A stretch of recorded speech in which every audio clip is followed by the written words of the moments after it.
எம்ஜிஆர் காலத்திலிருந்து சிறுபான்மையினருக்கு ஆதரவாக இருந்து வந்த அதிமுக பாரம்பரியத்தை எடப்பாடி பழனிசாமி காத்து வருவதாக பழக்கருப்பையா புகழாரம் சூட்டியுள்ளார். நீலகிரி மாவட்டம் கோத்தகிரியில் தமிழ்நாடு ஜமாத்துல் உலமா சபை சார்பாக வக்ஃப் சட்ட திருத்த மசோதாவை எதிர்த்து கண்டன பொதுக்கூட்டம் நடைபெற்றது. இதில் கலந்து கொண்டு கண்டன உரையாற்றிய பின்பு செய்தியாளர்களை சந்தித்த அதிமுக முன்னாள் சட்டமன்ற உறுப்பினர் பழக்கருப்பையா அதிமுக பாஜக கூட்டணி குறித்து செய்தியாளர்கள் எழுப்பிய கேள்விக்கு பதிலளித்தார். அப்போது தெரிவித்த அவர், அதிமுக பொதுச் செயலாளர் எடப்பாடி பழனிசாமி தமிழக வெற்றிக் கழக தலைவர் விஜயுடன் சமய சார்பற்ற கூட்டணி அமைத்து தேர்தலை எதிர்கொள்ளலாம் என்று நினைத்தார். ஆனால் விஜய் ஆட்சியில் பங்கு என கேட்டதால் அவர் அதை கைவிட்டார் என தெரிவித்தார். மேலும் மீண்டும் திமுக ஆட்சிக்கு வந்தால் மகன் ஆட்சி பேரனாட்சி வந்துவிடும், எனவே திமுகவை அகற்ற பாஜகவுடன் கூட்டணி சேர்ந்துள்ளார் என்றும், எடப்பாடி பழனிசாமி அமித்ஷாவை சந்தித்து கூட்டணி உறுதி செய்யப்பட்ட பிறகும் இஸ்லாமியர்களுக்கு ஆதரவாக வக்ஃப் வாரிய மசோதாவில் வாக்களித்துள்ளார் என்று தெரிவித்தார். எம்ஜிஆர் காலத்திலிருந்து சிறுபான்மையினருக்கு ஆதரவாக இருந்து வந்த பாரம்பரியத்தை அவர் காத்துள்ளார் எனவும் பாராட்டினார்.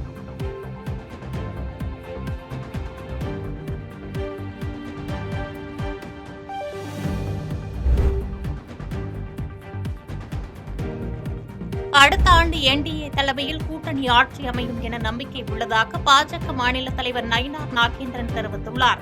கன்னியாகுமரி பகவதி அம்மன் கோவிலில் சுவாமி தரிசனம் செய்த பாஜக மாநில தலைவர் நயினார் நாகேந்திரன் பின்னர் செய்தியாளர்களுக்கு பேட்டியளித்தார். அப்போது தமிழர்கள் அனைவருக்கும் தமிழ் புத்தாண்டு வாழ்த்துக்கள் என கூறியதோடு, தமிழ்நாட்டில் நடைபெறுகிற மக்கள் விரோத ஆட்சி மாற்றப்பட்டு என்டிஏ தலைமையில் அடுத்த ஆண்டு புதிய ஆட்சி அமையும் என நம்புவதாக கூறினார். மேலும் அதற்கு அனைவரும் ஆதரவு தர வேண்டும் என அன்போடு கேட்டுக் கொண்டார். தொடர்ந்து பேசிய அவர், என்டிஏ தலைமையிலான கூட்டணி இபிஎஸ் தலைமையில் பெரும்பான்மையான வெற்றி பெறும் என கூறினார். எண்ணம் அனைவருக்கும் எனது இதயங்கனிந்த தமிழ் புத்தாண்டு நல்வாழ்த்துக்களை, தமிழ் வாழ்த்துக்களை நான் தெரிவித்துக் கொள்கிறேன். அதே நேரத்தில் இன்றைக்கு தமிழ்நாட்டில் நடைபெறுகிற மக்கள் விரோத ஆட்சி நிச்சயமாக மாற்றப்பட்டு என்டிஏ தலைமையில் புதிய ஆட்சி அடுத்த ஆண்டு உதயமாகும் என்று நான் நம்புகிறேன். அதற்கு அனைவரும் ஆதரவு தர வேண்டும் என்று அன்போடு நான் கேட்கிறேன். அதாவது பாலியல் வன்கொடுமைகள், பிறகு மது பழக்கம் அதிகமாகிக் கொண்டிருக்கிறது. சட்டம் ஒழுங்கு எங்கு பார்த்தாலும் வெட்டு குத்து கொலை நடந்து கொண்டே இருக்கிறது. அதை ஒரு மாற்றம் வர வேண்டும் என்பதுதான் என்னுடைய வேண்டுகோள். இப்போ ஏற்கனவே என்டிஏ தலைமையிலான கூட்டணி பாராளுமன்றத்தில் அதிமுகவில் கூட்டணி இல்லை என்றால் இப்பொழுது மத்திய உள்துறை அமைச்சர்கள் வந்து இன்னைக்கு அதற்கான ஏற்பாடுகளை செய்திருக்கிறார்கள். ஆக அண்ணன் இபிஎஸ் அவருடைய தலைமையில் இந்த என்டிஏ கூட்டணி தமிழகத்தில் பெரும்பான்மையான வெற்றியை பெறும்.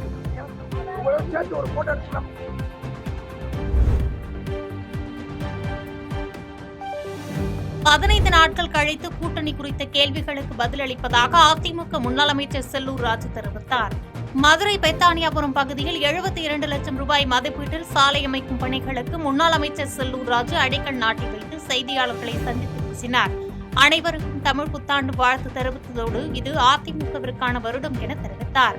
மகாமேதை அம்பேத்கர் அரசியல் சட்டத்தை வைத்ததால் இன்று அரசாங்கம் இயங்குகிறது என்று புகழாரம் சூட்டிய அவர், அதிமுக பாஜக கூட்டணி அரசியல் கேள்விகளுக்கு 15 நாட்கள் கழித்து பதில் சொல்வதாக கூறினார்.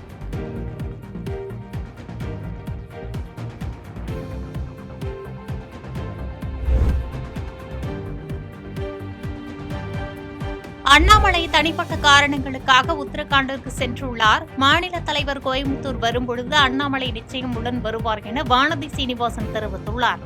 அம்பேத்கரின் 135வது பிறந்தநாள் விழாவை ஒட்டி கோவை வடகோவையில் உள்ள மத்திய உணவு கிடங்கு அருகே உள்ள அம்பேத்கர் சிலைக்கு பாஜக தேசிய மகளிர் அணி தலைவி வானதி சீனிவாசன் மாலை அணிவித்து மரியாதை செலுத்தினார். பின்னர் செய்தியாளர்களை சந்தித்த அவர், அனைவருக்கும் தமிழ் புத்தாண்டு வாழ்த்துக்கள் என தெரிவித்துக் கொண்டார். தொடர்ந்து பேசிய அவர், கோவையில் சாலை பணிகள் உடனே ஆரம்பிக்கப்படும் என அரசு தரப்பில் தெரிவிக்கப்பட்டுள்ளது. தேர்தல் நோக்கத்துடன் இந்த பணிகளை செய்யாமல் மக்கள் நலனுக்காக அரசு வேலை செய்ய வேண்டும் என்பது தங்களின் எதிர்பார்ப்பு என்று தெரிவித்தார். அதிமுக பாஜக கூட்டணி பற்றி புது மாநில தலைவர் பற்றி அரசியல் கேள்விகள் எழுப்பப்பட்டது. அதற்கு பதிலளித்த அவர், கூட்டணி சிறப்பாக செயல்படும் என்றும், ஏனென்றால் 2 கட்சிகளின் இலக்கு திமுக அரசை வீட்டுக்கு அனுப்புவது ஒன்றே என்று கூறினார். எனவே நிச்சயம் நல்லபடியாக இந்த கூட்டணி முன்னேறி செல்லும் என்றார். புது தலைவர் நயினார் நாகேந்திரன் பணி சிறப்பதற்கும் ஒத்துழைப்பு தருவதற்கும் அவருடன் இணைந்து பணியாற்றவும் கோடிக்கணக்கான தொண்டர்கள் காத்துக் கொண்டுள்ளனர் என்று கூறிய அவர், நல்ல முறையில் அவர் கட்சியை வழிநடத்துவார் என்று நம்பிக்கை தங்கள் அனைவருக்கும் உள்ளதாக தெரிவித்தார். தொடர்ந்து பேசிய அவர் அண்ணாமலை தனிப்பட்ட காரணங்களுக்காக உத்தரகாண்டிற்கு சென்றுள்ளார் என கூறினார். அண்ணாமலை அவர்கள் நேற்று பேசினாரு, இந்த மாதிரி நானுமே நேற்று ஊர்ல இல்லை, நான் கோவால இருந்தேன். அவர் உத்தராகண்ட்ல இருக்காரு. உத்தராகண்ட்ல தனிப்பட்ட பயணமா சென்றிருக்காரு. திருப்பி ஒரு 3 நாள் கழிச்சு வரேன். மாநில தலைவர் கோயம்புத்தூர் வரும்போது திரு அண்ணாமலை அவர்களும் இங்கு கூட உடன் இருப்பார். நிறைய வாய்ப்பு இருக்குங்க.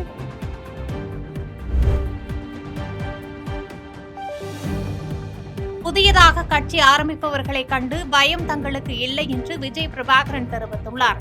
விழுப்புரம் மாவட்டம் ஆத்தூரில் மறைந்த விஜயகாந்தின் உதவியாளர் சின்னகுமார் என்பவரது குழந்தைகளின் காதணி விழாவில் கலந்து கொள்ள வருகை புரிந்த விஜயகாந்தின் மூத்த மகன் விஜய் பிரபாகரனுக்கு தேமுதிக மாவட்ட செயலாளர் வெங்கடேசன் தலைமையில் 500க்கும் மேற்பட்ட 2 சக்கர மற்றும் 4 சக்கர வாகனங்கள் அணிவகுக்க பிரம்மாண்ட வரவேற்பு அளிக்கப்பட்டது.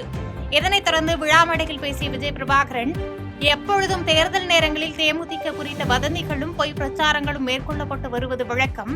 இதேபோன்று அதிமுக பாஜக கூட்டணி உருவாகியுள்ள நிலையில் தேமுதிகவிற்கு சிங்கிள் டிஜிட் சீட்டுகள் வழங்கப்பட உள்ளதாக அரசியல் விமர்சகர்கள் பொய் பிரச்சாரத்தில் ஈடுபட்டு வருகின்றனர் என்று குற்றம் சாட்டினார். தேர்தல் வர இன்னும் 1 வருட காலம் இருப்பதால் கூட்டணி குறித்து நாங்கள் இப்பொழுது முடிவெடுக்க வேண்டிய அவசியமில்லை என்று தெரிவித்தார். தேசிய முற்போக்கு திராவிட கழகம் சுத்தி ஒரு சூழ்ச்சி, ஒரு மாயம், ஒரு வதந்திகள் பரவிட்டே இருக்கும். அந்த மாதிரி நேற்று அதிமுக பாஜக கூட்டணி சேரும் போது அது அவங்க 2 பேர் கட்சி முன்னாடி இருந்தாங்க, இல்லை அதுக்குள்ள நம்ம போக வேணாம். ஆனால் இங்கே இருக்க ஊடகங்கள், இங்கே இருக்க அரசியல் விமர்சகர்லாம் நேற்று உடனே எல்லா நியூஸ்லையுமே தேமுதிக சிங்கிள் டிஜிட் நம்பர் கொடுக்குறாங்க, அதனால கூட்டணி விட்டு வெளியே போறாங்க. இன்னைக்கு கூட்டணி சேர்ந்தது ஏடிஎம்கே பிஜேபி.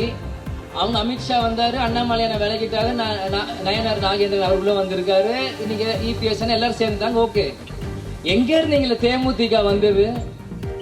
எதுக்காக சிங்கிள் சீட்டு அப்படி நீங்க போடுறீங்க? இன்னும் தேர்தலுக்கு 1 வருஷம் காலம் இருக்கு. இப்பவே இருந்தே தேமுதிக சிங்கிள் சீட்டு வெளியே போறாங்க. என்ன பயமா? இல்ல எனக்கு புரியல. ஏன்னா இப்ப இருந்தே மக்கள் மனசுல ஒரு ஸ்லோ பாய்சன் மாதிரி தேமுதிக சிங்கிள் டிஜிட் கொடுக்கணும். நீங்க யார் நியமனம் செய்யறதுக்கு? எங்களோட மதிப்பு, எங்களோட கெப்பாசிட்டி என்னன்னு தேமுதிக காரனுக்கு மக்களுக்கு தெரியும். இனி 1 வருஷம் காலம் இருக்கு. அது சிங்கிள் டிஜிட்டா, டபுள் டிஜிட்டா, ட்ரிபிள் டிஜிட்டான்ட்டு எந்த கூட்டணி போறோமோ அந்த 2 தலைவர்கள் முடிவு பண்ணுவாங்க. ஊடகங்களுக்கு என்ன அவசரம்? செய்திகளை உடனுக்குடன் தெரிந்து கொள்ள கீழ்கண்ட கேபிள் மற்றும் டிடிஎச் நெட்வொர்க்குகளில் எம்நாடு செய்தி தொலைக்காட்சியை காணுங்கள். பாதகம் செய்பவரை கண்டால் நாம் பயம் கொள்ளலாகாது பாப்பா.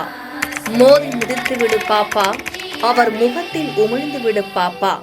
அண்மை செய்திகளை உடனுக்குடன் தெரிந்து கொள்ள இணைந்திருங்கள் எம்நாடு தொலைக்காட்சியுடன்.